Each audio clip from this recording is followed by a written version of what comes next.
So, is lateral worship always given to God in the Bible?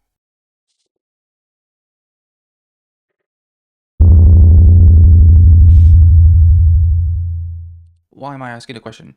Well, it's because this is the end of the premise that Trinitarian will use to run the argument that Jesus is God. So, the argument usually run this way. Premise one, lateral worship in the Bible is always given to God. Premise two, Jesus, identified as the Lamb in Revelation chapter 22, receive lateral worship. Therefore, Jesus is God. Simple as that. Now, that was a quick rundown of that argument, but I disagree with premise one, and I will demonstrate why. Now, of course, I'm making a claim. I need to substantiate it or back it up with scriptures. Well, I have two scriptures for you, and I will take one in the Old Testament and one in the New Testament. So for the Old Testament, let's go to Exodus chapter 20. I'm using the New King James Version, and this is what it says in Exodus chapter 20, verse 2, 3, and 4. It says, I am the Lord your God, who brought you out of the land of Egypt, out of the house of bondage. You shall have no other gods before me.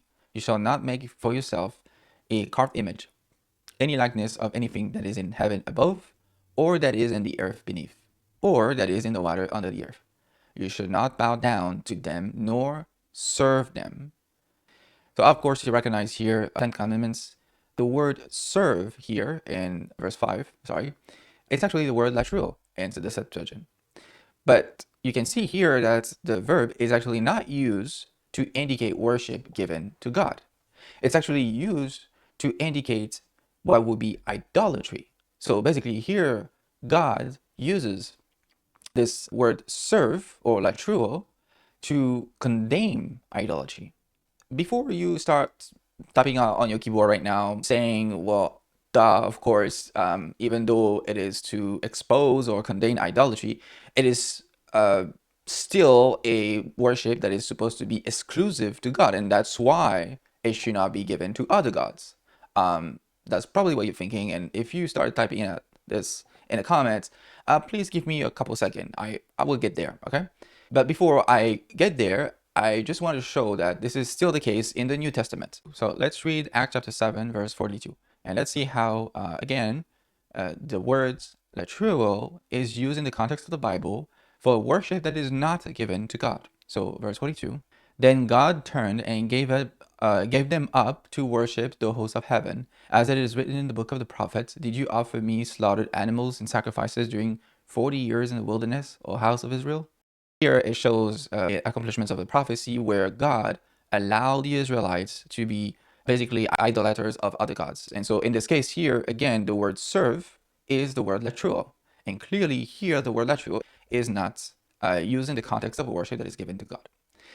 So now let's go back to the attempted comment that you were probably trying to type. Of course, I'm aware that here the word latreuo is used to condemn idolatry, which does not negate the fact that it is still referring to a service or a worship that should be given to God. No problem on that. But still, that does show that premise one of the argument, which is that latreuo in the Bible, that's the premise, is always used for worship given to God is false. And I think I've demonstrated that.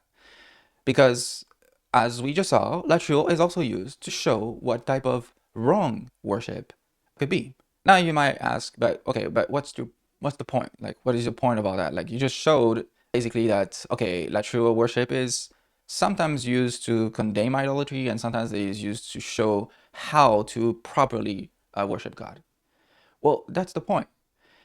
If we have to add these qualifiers to the premise, which is instead of saying premise one, the word latreuo in the Bible is always used to worship God, I would say that the word latreuo in the Bible is always used to properly or rightfully worship God.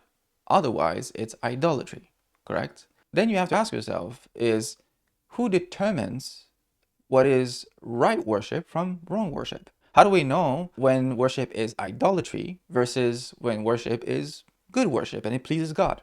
Who sets the criteria? Well, as we saw in the Bible, and I'm sure you probably think of it already, that it's God himself. We saw in Exodus, he gave the commandments to Moses, and God was speaking to Moses, giving him the requirement of good worship, and also telling him about what would be bad worship. In other words, God is the source of truth, the one who determines what will be false worship versus true worship. If that's the case, when Jesus is given la true worship, then that would not be idolatry. Why?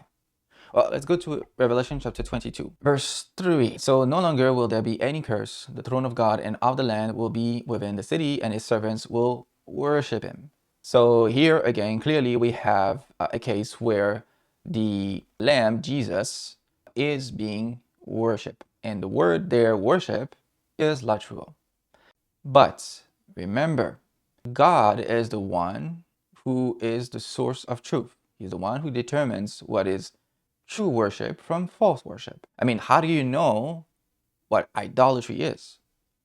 And how do you know when you actually worship God the right way and do not commit idolatry?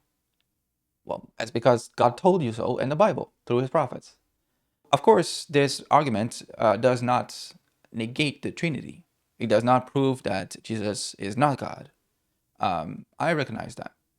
But I think what it does is that all we need to know is who is speaking, who is actually given the statement.